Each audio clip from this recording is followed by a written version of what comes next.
What's going on, guys? Welcome back to the channel. Today I'm working on the welder a little bit more. What I'm doing is putting a radiator on the TIG torch cooler. So it most likely had one bolted right here a long time ago, but obviously it is missing. What I did was I went to the junkyard, got a tranny cooler, cleaned it out, and now it is just hooked up to the pump. I need to figure out where I'm going to mount it. I'm thinking about mounting it somewhere back here, just so this fan back here just kind of blows residual air through it to cool the coolant that goes to the torch. I mean, this reservoir should stay pretty cool regardless, but this will just ensure that the fluid that actually goes back into the reservoir is somewhat cooler, because the torch does get pretty hot. So I'm going to figure out where I'm going to mount this. The cooler heat exchanger is now hooked up. I have it bolted on the bottom. I need to make some kind of bracket for the top. I'll probably just end up tying it into this cover up here. We'll see what happens. It's pretty stable. The hoses are kind of keeping it standing up, but at least we now have a functional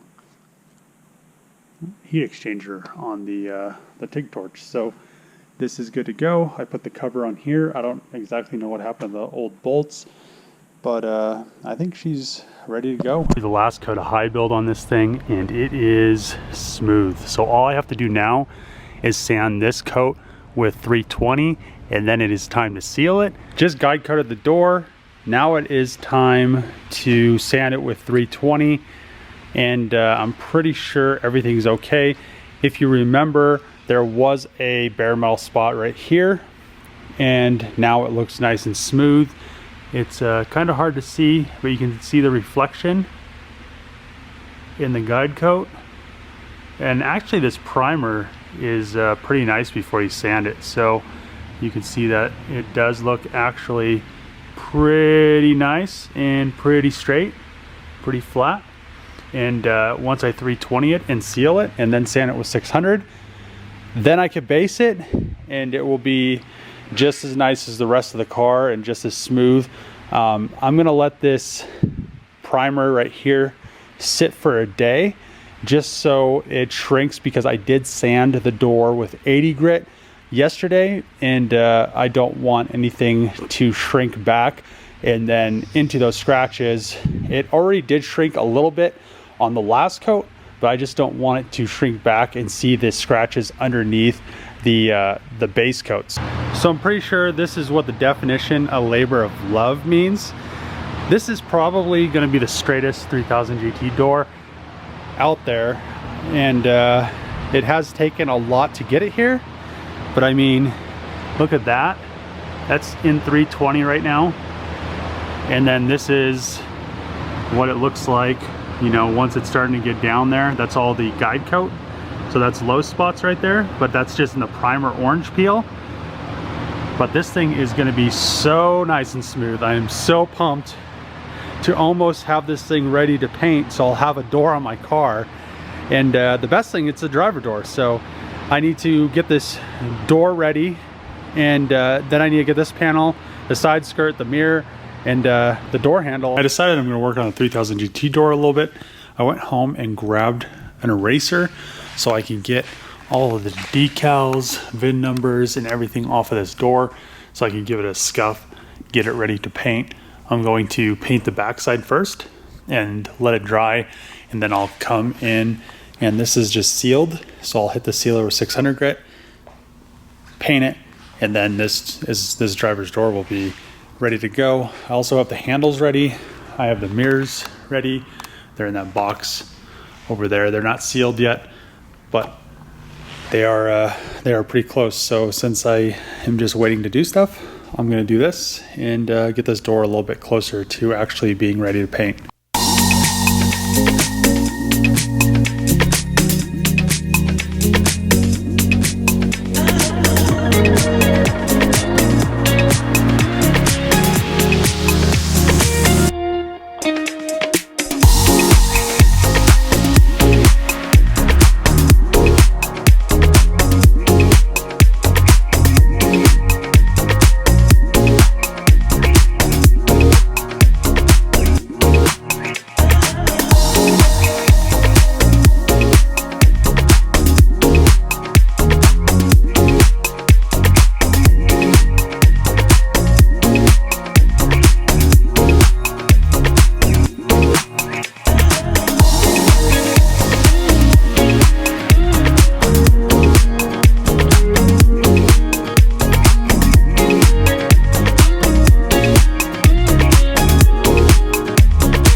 use the magic eraser to get all the sticky stuff off the back of the door. That stuff holds on that piece of plastic, but I need it off to actually paint the back side of the door. Most people just paint over it, but I want this thing to be really nice, even though you're not going to see it. But now what I need to do is pretty much scuff the whole thing.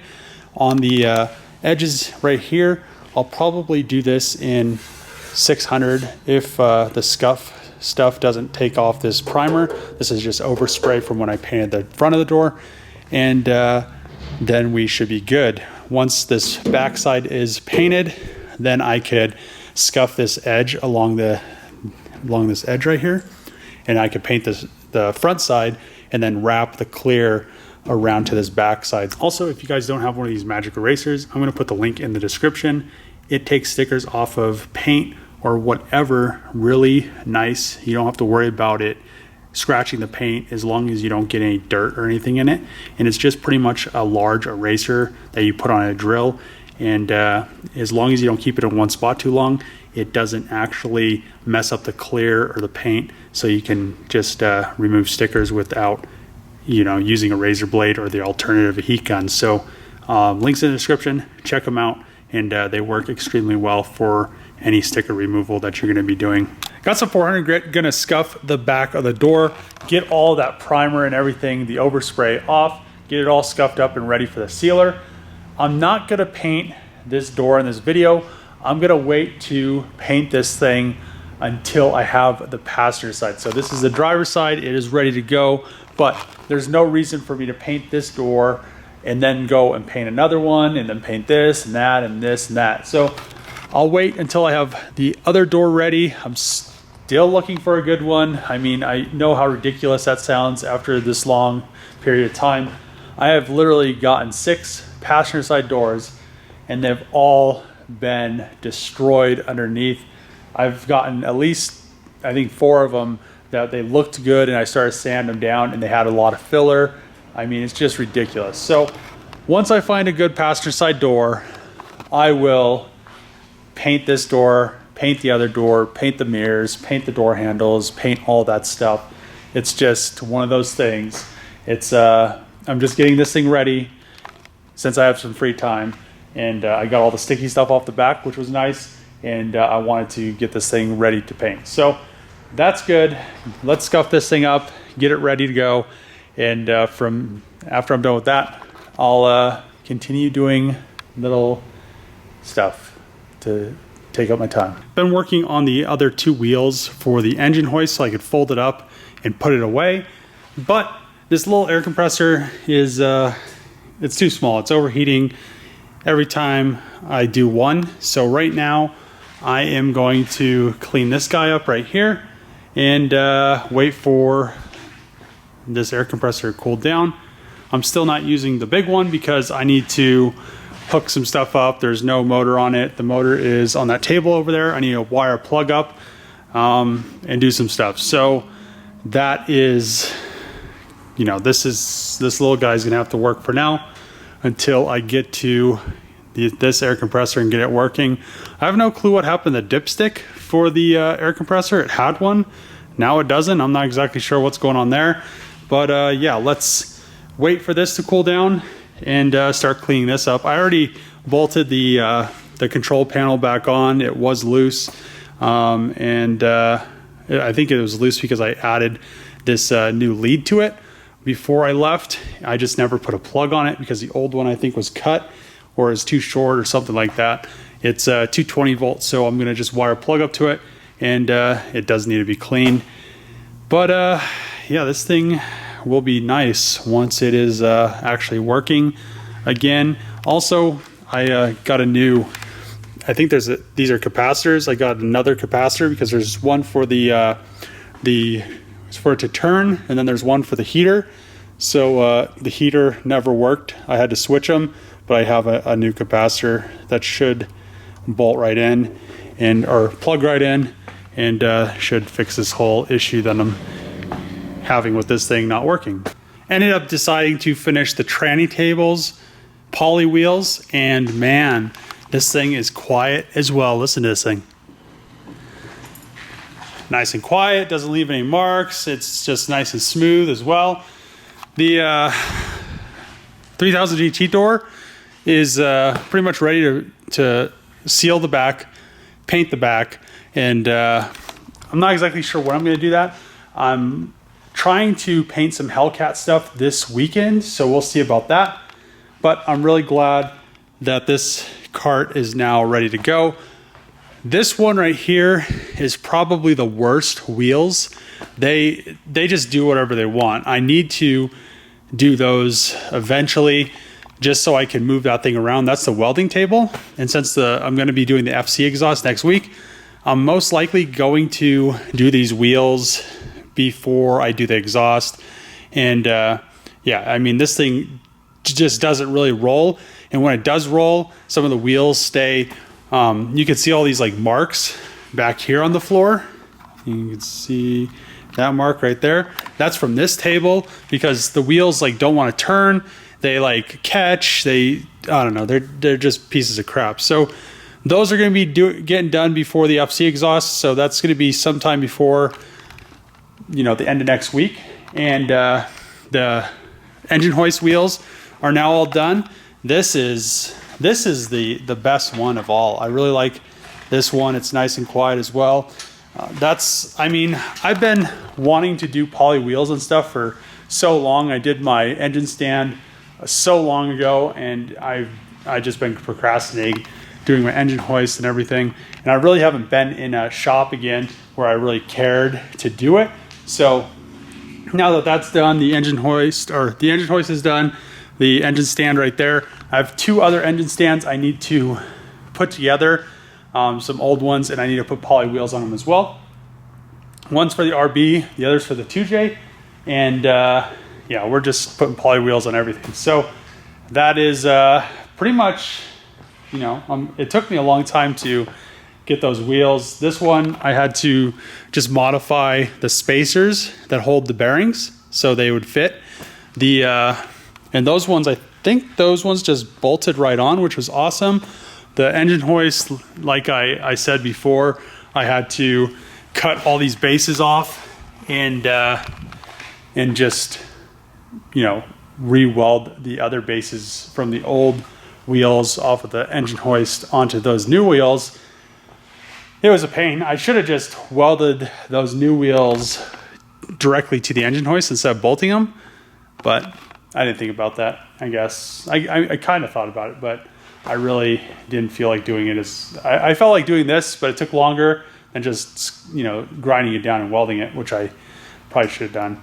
So we are done with the poly wheels for today. So I got the welder all situated and ready to go. That thing has a cooler on it now. Well, it has a radiator on the cooler. Everything is ready, just waiting for the regulator and the cup and the back purging regulator. I need to refill this bottle. I'm also getting another bottle of argon on, I don't know, sometime this week coming up. I'm not going to back purge the FC exhaust, there's no reason to, but before I do before I get the jigs for the FD exhaust, I'm going to back purge the FD manifold. So I need all that stuff to back purge. I may try back purging the FC exhaust. We'll see what happens. I've never back purged anything. I've always just welded it together. I mean, it will be a new experience. I guess it welds a little bit different. I guess you could put more heat into it because there's no air on the back, so it's not, you know, it's not reacting to the oxygen. But yeah, this stuff's just coming together, putting the shop together. If you ever have to do it, you'll know how difficult this is. But I'm going to end the video here. And hopefully you guys like these videos. Make sure to click the subscribe button, throw a comment below, give it a thumbs up. And as always, see you guys tomorrow.